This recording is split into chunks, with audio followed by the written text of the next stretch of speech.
You got the raise. The number on your pay statement went up, and for about 2 weeks you felt it. Then it stopped feeling like anything at all. Your balance looks the same as it did last year. Your savings look the same. And somewhere in the back of your head, you're wondering where the money actually went. Nothing went wrong. Nobody took it. It got reallocated by you without a single decision you'd remember making. Here is exactly how that happens and where it lands. Most of what follows is arithmetic. Plain arithmetic, done on amounts you already have. But the arithmetic only makes sense once you see the order things happen in, because the order is the entire mechanism. A raise does not arrive as a windfall. It arrives as a small monthly difference, and a small monthly difference is the easiest thing in the world to absorb without noticing. That absorption is not a character flaw. It is a predictable result of how income increases are delivered and how spending behaves once it moves. So start with what actually shows up in the account, because before any of it becomes lifestyle, it passes through a filter almost nobody accounts for. Say you earn $60,000 a year and you get a 10% raise. $60,000 becomes $66,000, $6,000 more on paper. That $6,000 is not what you receive. It sits at the top of your income, which means it is taxed at your marginal rate, not your average rate. The first amounts you earn each year are taxed lightly, or not at all. The last amounts, the raise amounts, are taxed at the highest rate you pay. Add statutory deductions on top of that, and across most of these markets, somewhere between a quarter and a third of the increase never reaches you. Use 30%. 6,000 becomes 4,200. That is the real raise. Now divide it by 12. 350. That is the number you are actually working with, not 6,000. 350 a month. Sit with how small that looks for a second. You may have negotiated for months or waited years, and the thing that arrived is 350 a month. It is still real money. It is still worth having. But it is small enough to disappear into one upgraded decision, and that is precisely what happens next. In 1949, an economist named James Dusenberry described something he called the ratchet effect. Spending, he argued, adjusts upward easily when income rises and resists coming back down when income falls. It moves like a ratchet. One direction, one click at a time, and then it holds. 75 years later, that is still the most accurate description of what happens to a raise. Here is the click. Your lease comes up, and the better apartment is $150 a month more. Affordable now. Your car needs work, and the payment on a newer one is $95 a month more than what you had been spending. Affordable now. 2 more subscriptions and more delivery, $60 a month. Better groceries, 1 more restaurant night a week, $45 a month. Add them together. 150, 95, 60, 45, 350. Nobody sat down and allocated the raise. Every one of those decisions was made separately, months apart, and every one of them was genuinely affordable on its own.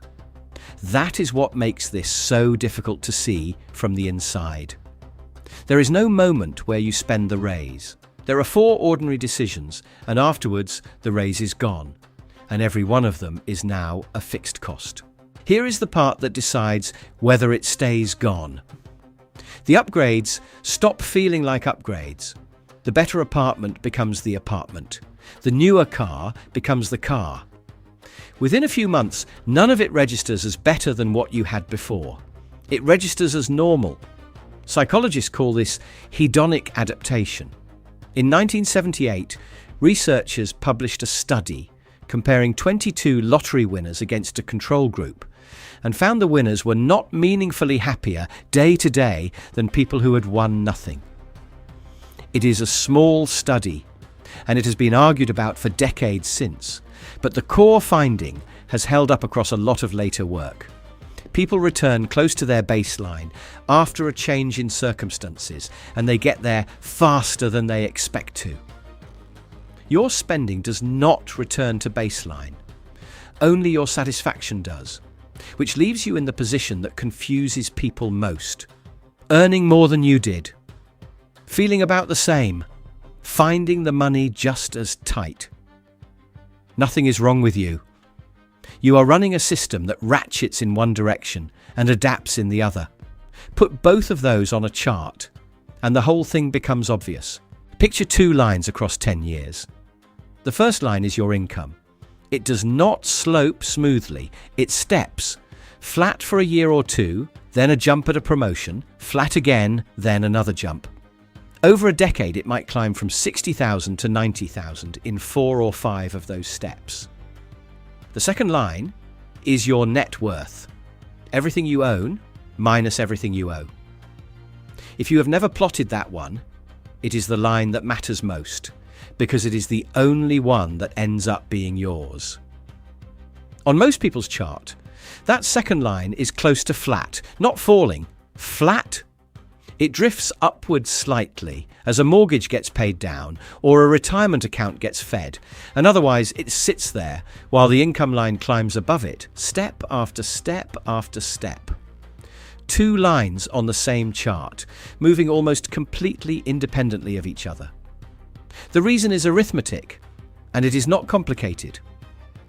Your net worth does not respond to income. It responds to the gap between income and spending. If a raise lifts your income by $350 a month and lifts your spending by $350 a month, the gap has not moved at all. The only thing that changed is the size of the machine you are running. So what does $350 a month do if you send it somewhere else instead? Assume 7% a year, compounded monthly. That is a common long-run assumption for a broad market index. It is not a guarantee, and real returns are not smooth. After 10 years, $350 a month becomes roughly $60,600. After 20 years, roughly $182,000. After 30 years, roughly $427,000. About $126,000 of that 30-year figure is money you put in. The rest is growth. And it is the same $350 a month that otherwise went to a slightly larger apartment and one more restaurant night. You do not have to send all of it either. Half of it, $175 a month, comes to roughly $213,000 over the same 30 years on the same assumption. You keep half the raise as lifestyle, immediately and without guilt, and the other half does that. Which is worth saying plainly, because this is not an argument for never improving your life. You earned the increase. The argument is only that the split should be one decision you make on purpose, instead of an outcome that 4 small separate decisions arrive at on your behalf. There is a window here, and it is narrower than you would think. It opens the day you find out about the increase. It closes the first time the larger amount lands in your account, and you look at it as your balance. Once the higher number has been your balance for 2 or 3 cycles, it stops being extra. It becomes what you have. Moving it after that feels like taking a pay cut, because functionally it is one. That is the ratchet working exactly as described. Inside the window, the move is small and boring. Before the first increased payment arrives, set up an automatic transfer for the difference, dated the same day you are paid, going somewhere that is not your current account. The amount is the one you calculated. Gross increase minus roughly 30% divided by 12. Or half of that, if half is what you decided on. The point is not the destination. The point is that it leaves before you ever see it. So your visible balance never rises, so your baseline never resets, so there is nothing for the ratchet to click onto. You did not need discipline for the last decade of spending increases. They happened automatically. This is the same thing, pointed the other way. One thing before we finish. Most people cannot tell you what their last raise was worth per month after deductions. They know the annual figure from the offer letter and nothing after that. If you take one thing out of this, take the calculation. Gross increase minus roughly 30% divided by 12. That is the only number the decision is really about, and naming it is most of the work. The raise changed the number on your pay statement. Whether it changes your net worth depends entirely on a decision you have not made yet. That decision is still available to you, and it does not require you to have done any of this perfectly up to now. If this was useful, subscribe. There is a new one every week. A like genuinely helps this reach people who need it. And if someone in your life just got promoted, send it to them, because their window is open right now. And in the comments, tell me the exact monthly amount of your last raise after deductions, just the number. There is more on Instagram and TikTok, both linked below. The channel also has a shop with a few tools that might be useful, links in the description.